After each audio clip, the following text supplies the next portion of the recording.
Who am I with? Cybermail. What do you think? Good back. Jeg skal spørre how do you want to impact how do you want to impact the world? What do you how what do you do to how do you want to impact the world?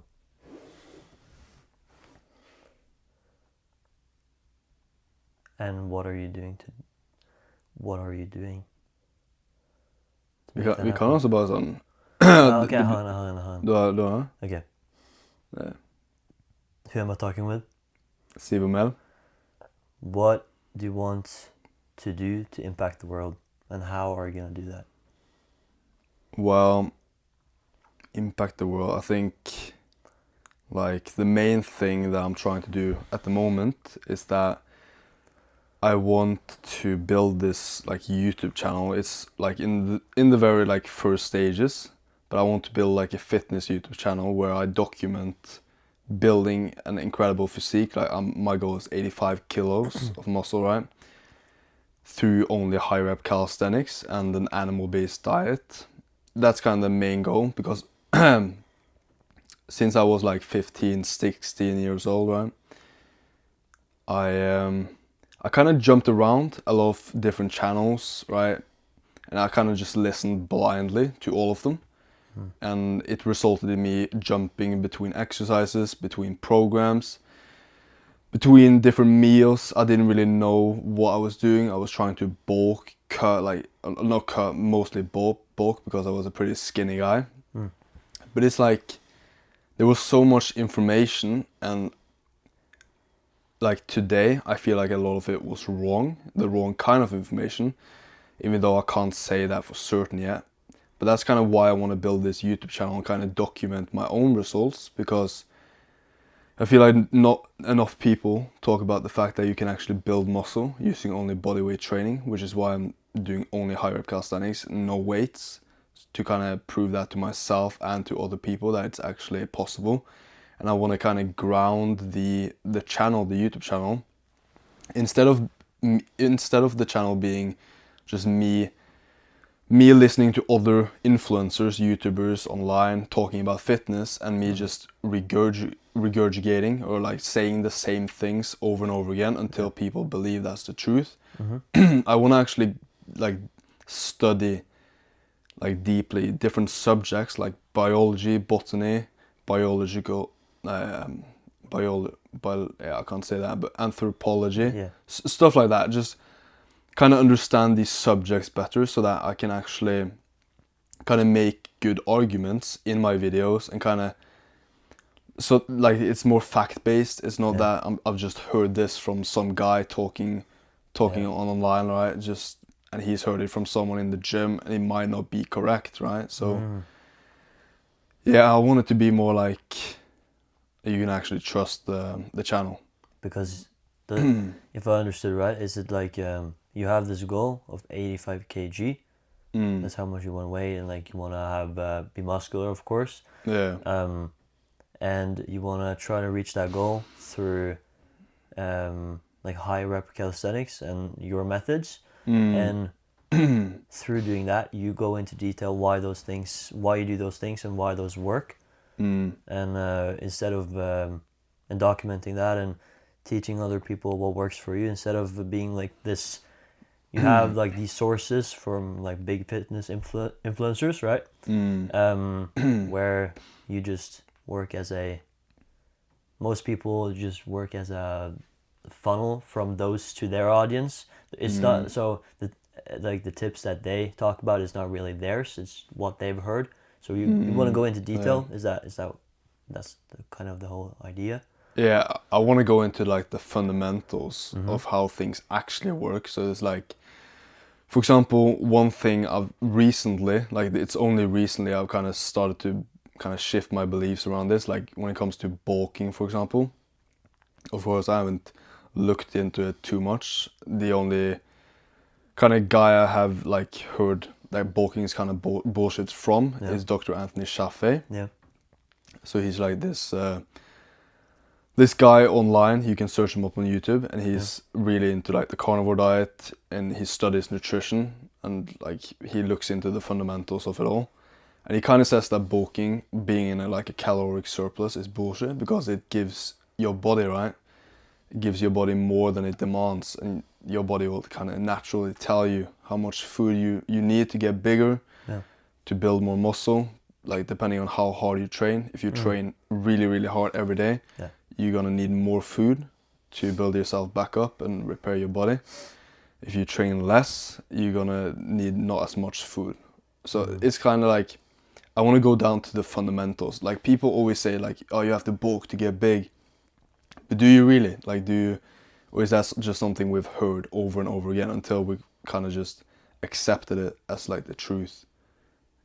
So I kind of just want to go down like to the fundamentals and really understand them for myself, so that my training and my diet is more optimized, and then I'm just gonna share that on my channel. I'm not gonna tell people what to do, but I'm just gonna share what I've learned and what I believe, and then people can do like whatever they want to do with that. Might be like you talked about eating until you're full, right? Like just listening to your body. Do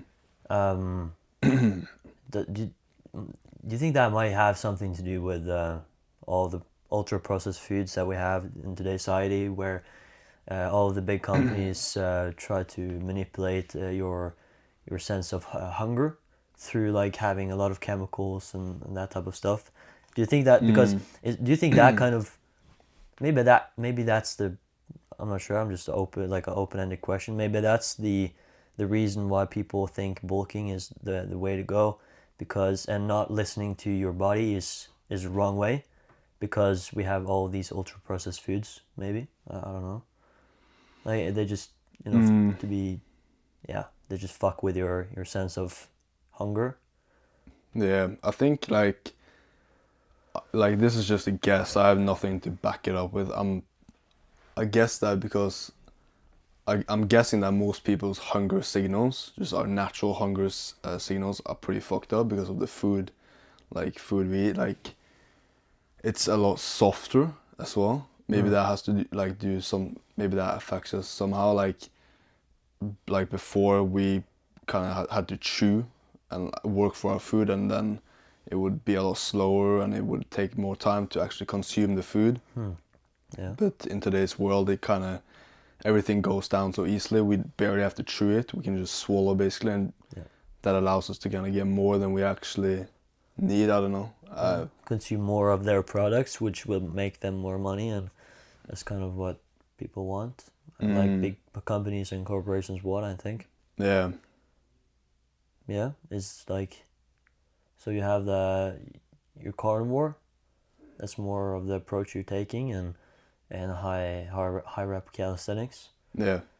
So what challenges, like if there's just one challenge that you have faced through all of this that you want to probably save from someone else from, what would that be then in the journey you've taken?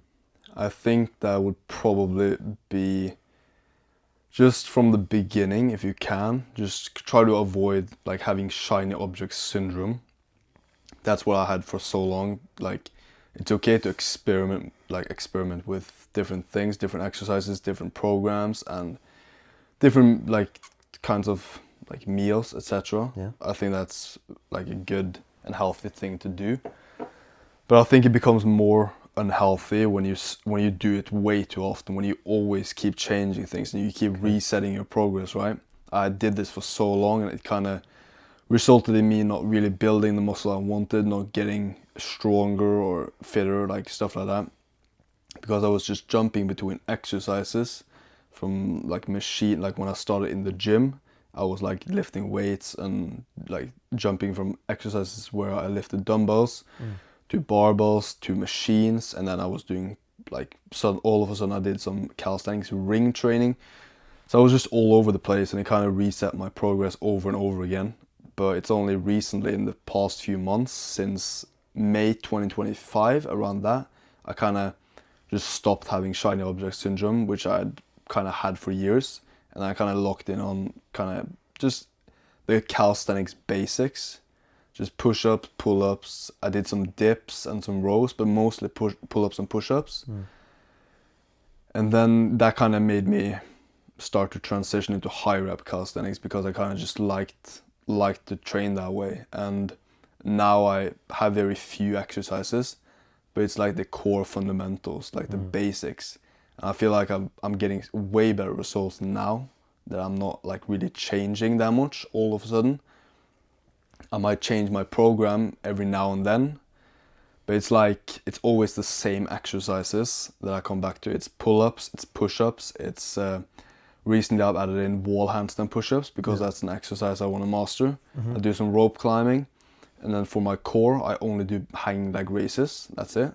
For my legs I do like a squat, like a single squat. So for me, I like the Bulgarian split squat. For my hamstrings I do, or not hamstrings, more like my spine / hamstrings, but that's like full bridge. That's an exercise I've heard is really good to avoid back pain and stuff like that. And then I do sissy squats just as an extra, but just because I like it, to be honest. But like the main core, the fundamental one would be Bulgarian split squats for like my legs. Yeah, so it's like, of course it's up to you how many exercises you want in your program. I like to keep it like very minimal, like minimalistic. Yeah, I do like have like a minimalistic approach to my training. And then just do more of those exercises to get better at them. Yeah. That makes sense. It's like everyone is now in this modern world just adding stuff to their lives, like adding another exercise, adding another like pill that medicine that they're taking, and that's kind of the I've seen a Western approach of like solving their problems. While I see like a Eastern philosophy of removing stuff down to the fundamentals. Is that kind of that seems like it's kind of the theme here for you, where you just remove as much as possible that's not necessary, and just you can just go down to the fundamentals, right? Like with carnivore, just meat, removing everything that you don't think is necessary, and exercises as well. You have one exercise per, not muscle group, like not like muscle group, but like the whole movement itself. Pull-ups for back, push-ups for chest, and like pushing. So basically pull-ups for the entire back, and then push-ups for the front. And we might have to wrap this up now. Wrap this up. Appreciate it. Go work out. Yeah. Whoa.